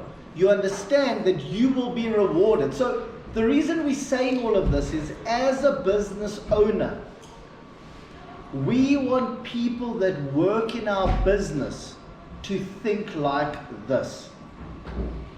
Because if we bring people into our business that think like this, we will succeed way more than if the people that we bring into our business, I don't care if the client doesn't pay. I don't care if the client's not satisfied. I don't care if I did a useless job. Pay me my salary. This is a job. You don't want to have a business like that, because the results will not be as good. Yeah. Right. In a consortium, we have a centralized business function. Therefore, so this is like what I do in the business, because I'm not an actuary. So I do the marketing. That's why I wrote a book. It's all about marketing. We'll talk about it. Hard, very difficult to write a book. I do the contracts. And the admin is handled by the management team. So let's say a client says, I want you to get a letter from the bank, or I need you to go to the bank. The actuaries are working. Who gets in their car and stands in the queue at the bank? I do. Because that is my contribution to the consortium. Okay? Revenue sharing. Earnings, your earnings, are tied directly to your contribution, not titles or seniority. Okay? As I said, this is the kind of business and culture we want in our business. Operational advantages of a consortium as compared to a normal business. Project scalability. Together, we can take on large, complex assignments that an independent can't handle alone. That is the reason a mega gig economy is better than a gig economy business. Client confidence, professional brand presence, and coordinated engagement like a major firm. So when a client wants to utilize us as a consortium, they get professional brand presence. Okay, instead of a gig economy person. That is why the clients want to use us, because they're getting lots of people all at the same time in a very organized way. Reduced downtime risk. Because ADI is looking for work for everybody, the members in the consortium, because everybody is a shared revenue participant, they get access to a shared pool of opportunities, because I'm bringing the work in, and smoothing workflow gaps. So if you're an independent, you have gaps in your workflow. You got to work, and you have to find work. Correct. And that's what I think about it. Yeah. It's not easy. So what I'm trying to say to you is, when you're going to open a business, are you going to open up a normal corporate and have expenses and salaried employees? Are you going to work as an independent business owner? But what happens if you can't find work? Or if you band together as a consortium, together you are stronger. Professionals spend time on their craft, not on non-core admin tasks. So the admin team does the admin, the marketing team does the admin, but they also participate in the revenue sharing. Don't forget that the consortium does make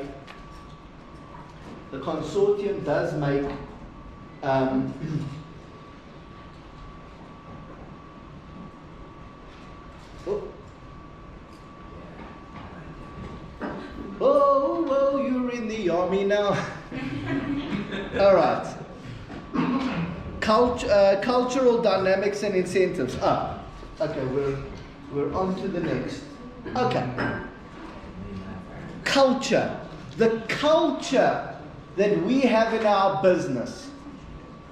As a business owner, you have to create the culture. What is culture? It is how does everybody in the business think? That's the culture. How do they work? That's the culture. What kind of responsibility do they take on in the business? That's culture. Okay? Cultural dynamics and incentives. How are you incentivizing the people in your business? The self-regulating meritocracy. Now, if everybody's a salaried employee, then there's politics. I don't have to work brilliantly. I just have to cozy up to the CEO and the director. Yeah, we play golf together. So when there's promotions or when there's amazing projects overseas, I'm in there. That's not a meritocracy, that's office politics, backstabbing. You will discover these things when you work for other people. It's not fun. You want to work in a meritocracy. You want to know that that the manager is there because they're the strongest, not because they've been there for 15 years. All right. What is a meritocracy? You are there based on merit. In a consortium where everybody is a shared revenue participant, those that do not merit to be involved, you don't invite them into the next project. They're not great. They have a bad attitude. They don't communicate nicely. Nobody wants to work with them. You want to create a culture of a meritocracy where everybody in your business progresses based on merit. Makes a lot of sense. Okay. Meritocracy in action. Invitations to projects are based on track record, not office politics. Imagine that's what people say about your business. Yes, what an amazing place to work. There's no politics, there's no backstabbing. As opposed to a toxic environment where they're just churning staff. You know, we have a 1% staff turnover rate. Did you hear that? A year. 1%. 1% staff turnover rate a year. When you go to your internship gigs, ask them what their staff turnover rate is. Yeah. So our competitors, 35%. There you go. That means that out of everybody that works there, a third of the people are going to change every year. So how long are these guys, how long have they been in the game? How much work experience do they have? Who? People, Our people. yeah, or you hire people Sort of 3 to 15 years of experience. on average though? On average, yeah. Yeah. Our sweet spot is like 8. Okay. Now let's stop there for a moment, because the story is, if we were to take millennials like yourself, alright, Gen A's, The turnover rate is high. whatever you want to call yourself. The question is, would this be seen to be the kind of thing that the Gen X, Gen Y, Gen Zs would have been more interested in, this kind of taking a bit of risk but actually self-regulation, make it work, joints? And the answer is probably no. Because that's how they were brought up. It's a cultural thing, in a way, if you think about it. You guys, who are much more tech-savvy, digital, live in that digital world all the time, to a large degree, might see it in a completely different way.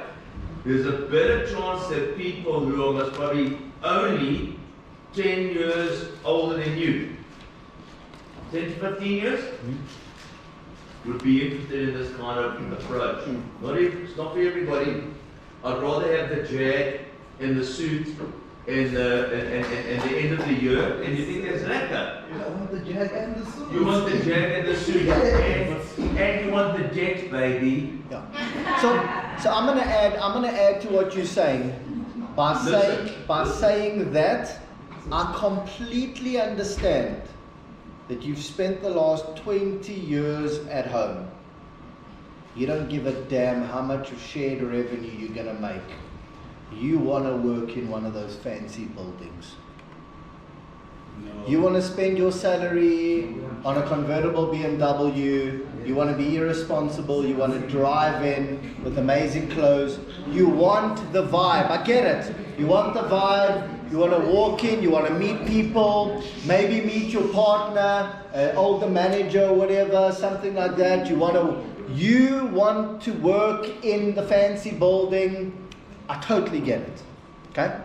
I get it. Yeah, please carry on. So, but do you want that early professional, the one that doesn't have access to deal flow? Because I'd assume the legitimacy that you get as a contractor, right, is the fact that because you have people who have been in the game for like 8 years to 15 years, they have a lot of exposure to different sorts of deals that's made them sort of credible in the industry.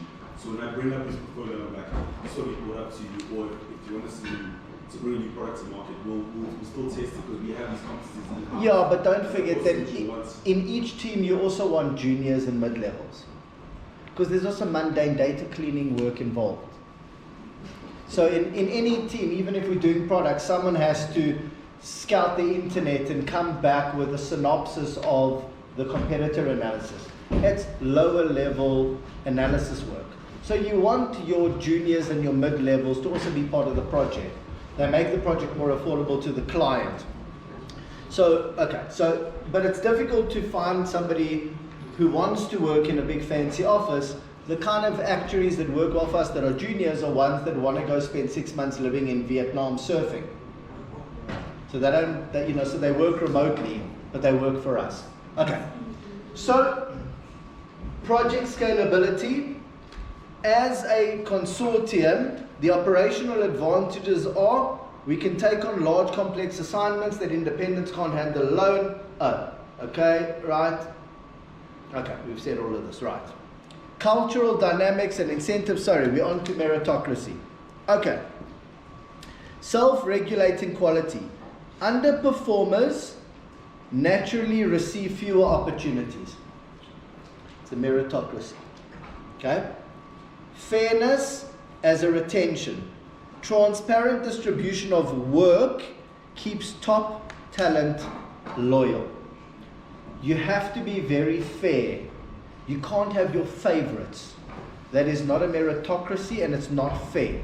If you are going to operate a business of consortium participants, if you show favoritism to some people that work in the business, everyone will leave. Because now you're actually introducing office politics. You don't want that, okay?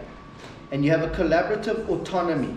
Freedom from feeling like an employee with the support of a professional network. So the point that I'm trying to make is that in a meritocracy, that is how you create the culture within a consortium. Okay. Strategic resilience and growth, low fixed overheads, revenue distribution model shields against market shocks. Okay. Cross-industry adaptability. The consortium model works with professionals beyond actuarial. So we're just talking in general about a consortium business model that creates a meritocracy. It can be adopted to anything else as well besides for actuary. Okay, hold on, we're going to carry on just for 2 seconds, and then because I have to. This time I'm super determined to get to disruption because you're going to love it, and we've got a quick video for you. And future ready, the expansion into virtual and augmented reality for global collaboration. So in a meritocracy, if you run a consortium, a digital business, let's not forget, we're not talking about going and buying a farm. We're not talking about going and renting retail space in a shopping center. We're not talking about a physical business. If you're going to go and open a business that is physical, the chances are you're not going to have strategic resilience. These days you want, if you open your business, you do not want the business to close down. Imagine you go and you buy a house and then you're not resilient. A lot of these things that people talk about, raising money, expenses, this is not a business that is resilient. Okay, you don't want to learn those lessons the hard way. You want to be resilient. So what I'm trying to impart on you is digital interactions, having people in the business that are there based on merit.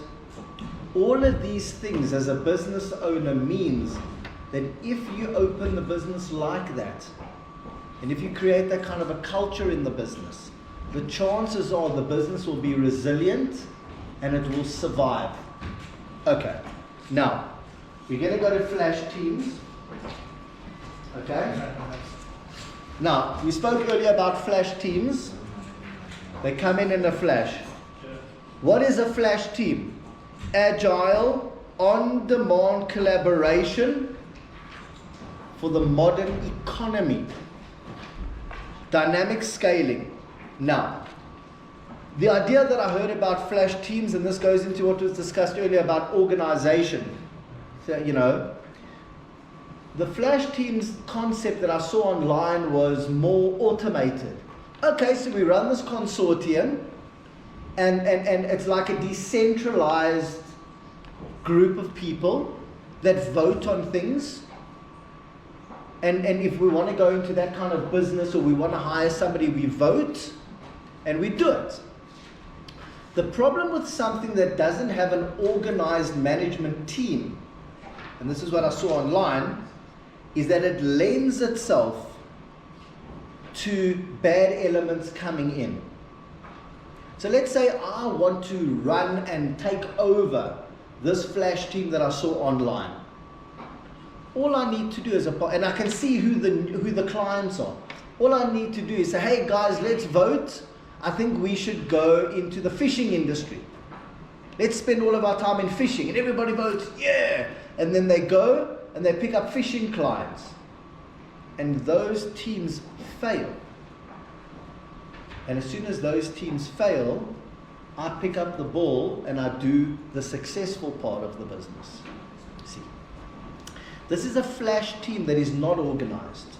This was the concept that I saw online, where if the team and the project needs to scale, they would automatically put a job post online and they would hire somebody automatically, and they would just automatically join the team. But that automation, while it sounds sexy and romantic, leads itself to bad elements coming in. Because you're too smart for your own good. So you don't want that, okay? So a flash team is, so that's what I saw online, okay? Our flash team is short-term, high-impact engagements. So a big client says, I need a team of 5 people, I need a team of 10 people. Instead of them hiring people internally as employees, takes months.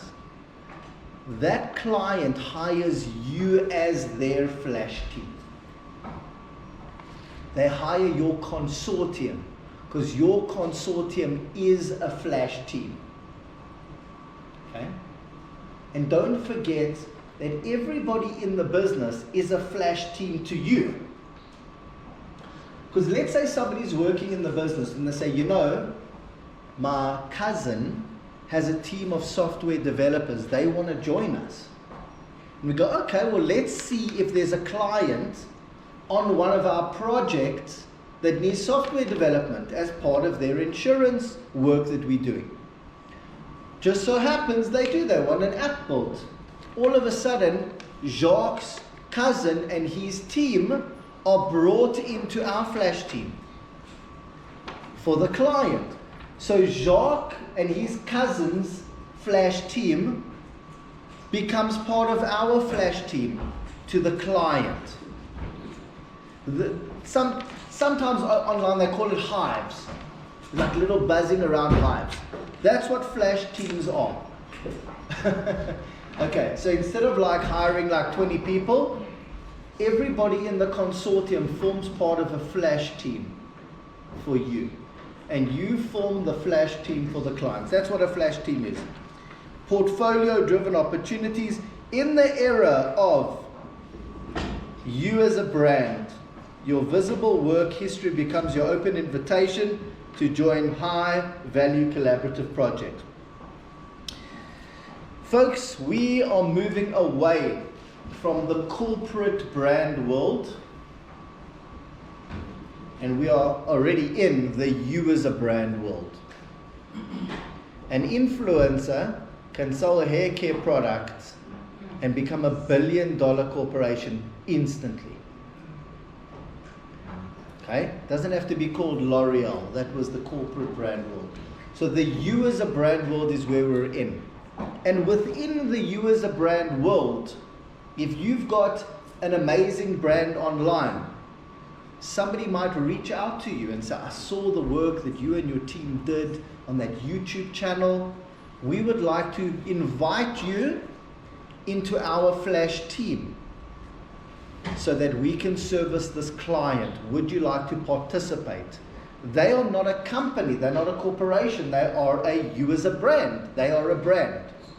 So just to understand that the you as a brand world is very important within flash teams that are scaling dynamically to service clients. Okay, and just before you carry on, sorry, Annie, because I think we're getting to that exciting part of the disruption, and I want to touch to that in a minute. But just before that, I want you to tell the class two things in your own way. Number one is around how you run the cash flow. One of the most important things that we need to know, and how creditors, how your debtors pay you. okay, Your customers pay you. Okay. So let's start there. so it's a very important point. So let's not forget that we didn't start the business with money. And I said to everybody in the business, I don't have money. But how about this? Let's join forces and we will get clients, and when those clients pay, we'll have a shared revenue model. And they said, okay. Okay? So you work, and then I need to invoice the client, and when that client pays, I'm going to pay you. So there's two cash flows going on here. One is me as a business that has to pay the people that work in the business. That's my cash flow. And the other is you as an individual and your cash flow and your expenses. Okay. I have to be very aware of both of those. I can't pay you if I don't have the money, because then I don't have any cash flow. I can't just keep on paying. So the methodology that we formed the contract with says that I'm only going to pay you when I get paid. Listen to this. It's the important stuff. But you say to me, okay, but like, when am I going to get paid? Then I've said to you, however, when we took that client on, we changed the terms of payment. In their contract as a consulting firm to an insurer or a bank, they said, clause 10.2, we will pay you in 30 to 60 days after invoice. And I said, no. You will pay us within 7 days to 10 days of invoice. Yeah. 7 to 10 days within invoice. And they said, how dare you? How dare you? He's like, money grab. Who are you? We don't do that. And I said, well, let me explain something to you. We're a meritocracy. And we're a lean business. The service that you are getting from us has the best team in the country at the lowest rate. You want that? You want the best team in the country at the lowest rate? So how can you prove it? Well, we're a lean business, we don't have the expenses. We're a meritocracy because people aren't earning salaries, they're on commission, and if they're not performing, they get excluded. Okay. So you have the best team in the country at the lowest rate, yeah. Okay. You want that service or not? Because if you do not pay us within 7 days in the contract, if you don't contract on 7 days, the deal is off. From a cash flow perspective, we only pay the people when we get paid. They are invested in the success of the project. Don't you want a team that's invested in the success of the project? And the clients always say, actually we do. We want a team that's invested in our happiness. We want the strongest team in the country and we want it at the lowest rates. You know what? Fair enough. We'll change it to 7 days. So when we invoice on the 25th of the month, round about the 5th, 6th, 7th of the month, 8th of the month, they pay us, we pay you. So it's a couple of days out, but it feels like a salary. So that is what it means to be a very organized flash team company that is able to handle its cash flow correctly, create the right culture so that everybody in the business works well together.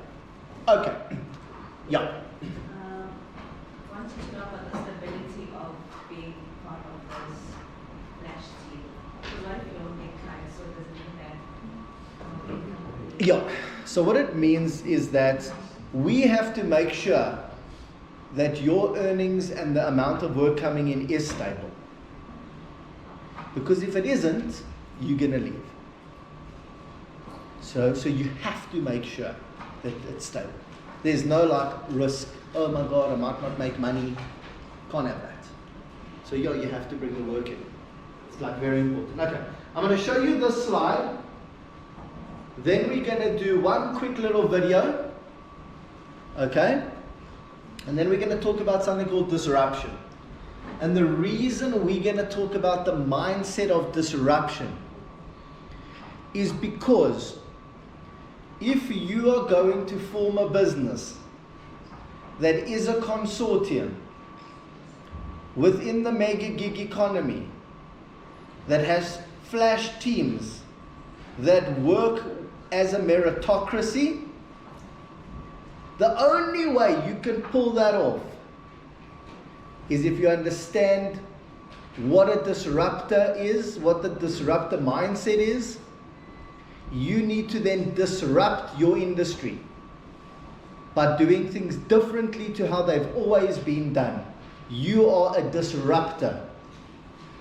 Because if you pull that off, then you can build the kind of business we built as Virtual Actuary. Because we are, and we've proven to be disruptors compared to the large consulting firms. Okay, so disruption. Frank Sinatra, I think that's Frank Sinatra. I did it my way. You know that song? A disruptor does it my way. Okay? And we okay. We want to be thinking like disruptors. And you hear that term quite a bit. So I'm gonna put a video on. And what you're going to see is that windsurfing was disrupted by kite surfing. The difference is windsurfing, you have a big board with a pole and a sail. And that's a windsurfer. And you can only jump like 2-3 meters off the wave. It's very heavy. Girls couldn't do it. It wasn't so easy to maneuver, really. They could, but I mean, they got smashed around. Kite surfing, small board, nice lines, a kite, much more dangerous, but everybody could participate because light. Huh? Is that what they do in Bloberg? That's why I bought a house in Bloberg. I'm a kite surfer. Okay? Yeah. This is why we talk about disruption. Okay, so hopefully this video works. Hopefully this video is here. This video might not even be here. Okay, we don't have the kite surfing video. We're going to push it. Okay. But then just explain, just quickly, it's a nice video, but it doesn't have to be. Yeah. So what Ali's saying, and this is what his love and interest has always been, he was a kite surfer, you were more kite surfing. Yeah, kite surfing, yeah. So I'm a kite surfer. I didn't windsurf. So the reason why kite surfing disrupted windsurfing is because it is just so much better. Easier. They didn't make a bigger board with a much bigger sail to go further, higher, faster. They changed how they interact with the environment. Completely different methodology of how they interact with lots of wind and waves. Okay? They use a kite instead of a massive sail. So kite surfing disrupted windsurfing. Now, the first thing we need to understand is that within disruption, you do not disrupt an industry, you service an industry, you disrupt how your competition can make money.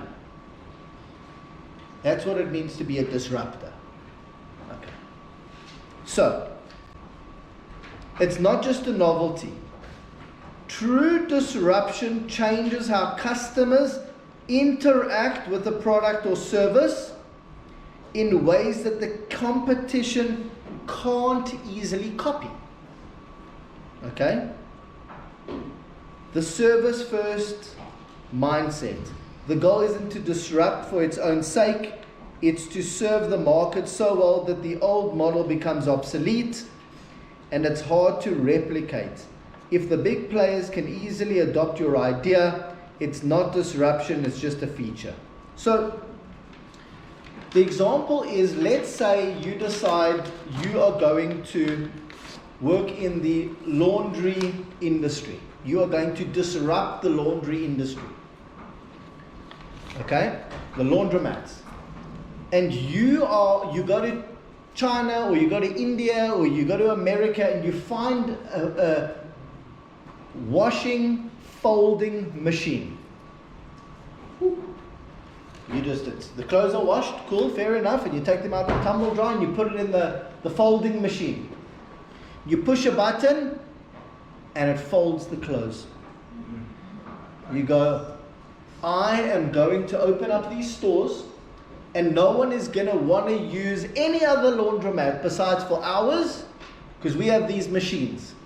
And you buy 50 and you open up 2 or 3 stores. But you don't have the ongoing customers. And people check it out, and what does your competition do? They see the machines, and they say, that's actually a good idea. And they also fly to India and China, and they also buy the machines. And they bring those machines into their store. And now what? Now no one's coming to you, because you don't have established clients. So you're not a disruptor. You just found a product that worked a little bit better. But the competition had access to that machine. They could easily copy you. You were not a disruptor. You just did a bit of market research for your competition. The same is true.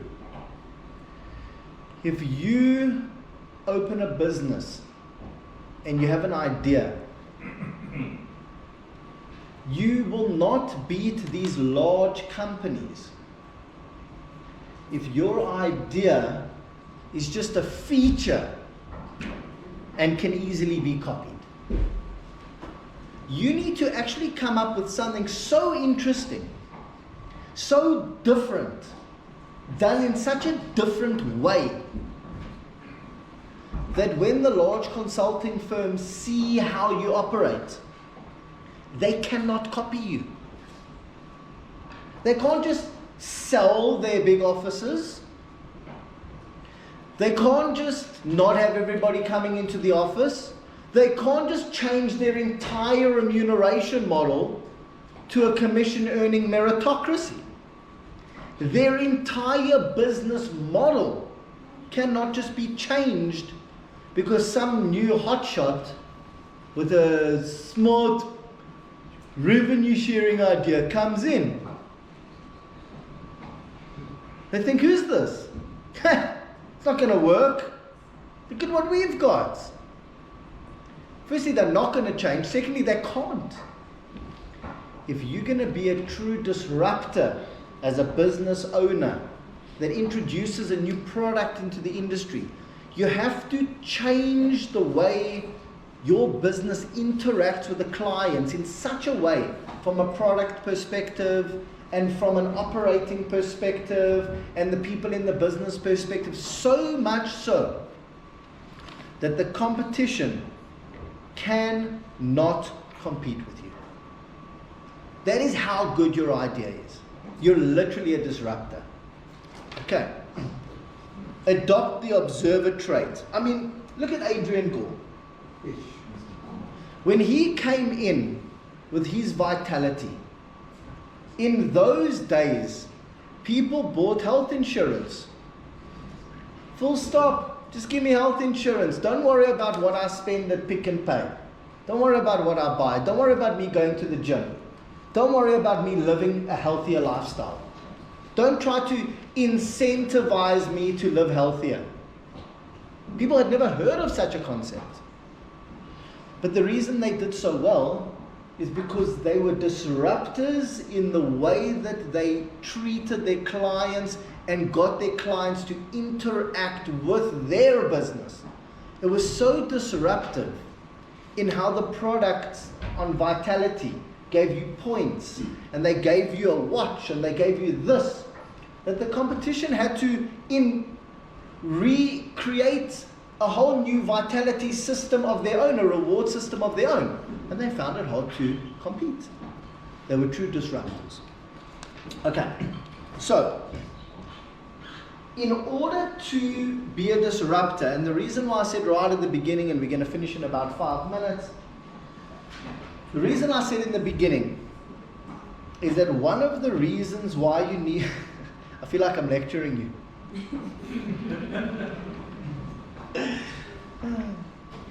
The reason why I said earlier that it's very important for you to work at other companies in your 20s is because in order to be a disruptor, in order to make a huge impact in the industry, you have to adapt what is known as the observer trait. You need to observe with purpose what is happening around you. Okay? Because only when you observe and you see how the industry does things, and you say, this is how I'm going to do it better, you have observed. He worked in healthcare at another company. He had a great idea. They didn't go with it. He broke away, opened his own company, but he observed the way he thought he could do something. You need to have a curious mindset while working for other people. Ask questions, notice patterns, and challenge assumptions. Watch with purpose. Study industry dynamics with the intent to act when the opportunity appears. Spot the pain points. You want to be business owners, you want to be entrepreneurs. What business are you going to open? How do you know what business you're going to open if you're not spotting the pain points? can only spot the pain points when you're working at other companies. You can see what those pain points are. Look for inefficiencies. Competitors ignore because they've become normal. It's okay if the trucks break every month. We've got a nice mechanic. Okay. You don't think maybe the place where you're getting the car parts from should be incentivized not to break down? So maybe don't pay them full price, pay them half. And you're only going to pay them a full price if they hit certain milestones. Brilliant. Why do you think Temu did so well in South Africa? How awesome is it getting a Temu order? Nothing better than getting a ding dong, it's Temu. Why did Temu do so well in South Africa? Because they understood the pain point. When I order from Amazon overseas, when I order from AliExpress, it takes 60 days to arrive. They send me a document that says, as an importer, can you fill this document out? I'm not an importer. I just want to buy a Stanley Cup for my daughter. Okay? I want it to be seamless. I want to buy Minecraft blankets. I just want to shop, bro. Make it easy for me. I want the delivery to arrive at my house without the things being broken or stolen. So Temu, as a disruptor, would have, as soon as you order, automatically filled out all the customs information for me. Seamless. You don't even know what's happening. That delivery arrives instantaneously. 6, 7, 8, 9 days later. It's quick. Why? Because Temu are arranged with the courier companies. We will give you a lot of business. But if one item is unnecessarily broken or stolen, and you cannot show us why this is an anomaly, you will lose all that business from us. We will make you into a superstar courier company. But if one thing goes missing and our clients are unhappy, you lose all the business. Because they understood the pain points. Spot the pain points. Look for inefficiencies that the competitors ignore. Why did all these other companies ignore these things? Because they worked like normal companies. So if you're a team disrupted, and translate the insight into action, combine your observation with the courage to implement the change. Disruptor is an expert or an outsider. Basically, there's two ways of being a disruptor. You can either be an expert in the industry that you've worked in for 10 years. You're an observer, you've spotted the differences. You disrupt as an expert, as an insider in the industry. Or you can disrupt as a total outsider. You worked in the fishing industry for 20 years. You saw how things were done there. You realized that in chicken farming, you could use the same principles. You act on it, you're an outsider, you buy the farms, you operate it like you operated in the fishing industry, you disrupt as a total outsider. The reason I'm telling you all of this is because if we are going to start a business, if we're going to be entrepreneurs, and another word for an entrepreneur is a business owner, although I don't like the word entrepreneur because I feel like you're always sort of hustling, you know, whereas a business owner is like, it's got like gravitas, you know what I mean? Oh, you're an entrepreneur, eh? Okay, so you're poor. Okay? So I prefer business owner. So if you are an entrepreneur business owner, okay, and you're going to start a business, try not to do it in the way everyone else is doing it. Try not to have equity partners. Try and make sure that everybody you bring into the business is a commission earning participant. You create a culture of meritocracy, Okay, you negotiate good payment terms, and then you try to think like a disruptor. And if you do all those things together, your business has a much higher chance of success. And then in 20 years' time, when you meet Lawrence and he tells you how you're getting along, you can say, we are the leaders in our market. Fair enough. One question and then we'll close it off. So as a disruptor, not only do you come to attention on your target, but also your competitors. So how do you ensure that really your unique idea or methods are protected from being stolen or emulated? Yeah, exactly. So your good idea has to be so good that it's not just a little feature, but from a methodology perspective, you're doing things so differently. They find it difficult to change their business to do it in the way you're doing it. That's true disruption. They can't copy you so easily because they've committed for 30 years to these big office spaces. From a finance perspective, they can't just operate digitally. They have to load all that stuff onto the fees. They can't just not pay people salaries. They can't just have a meritocracy where everyone's a commission participant.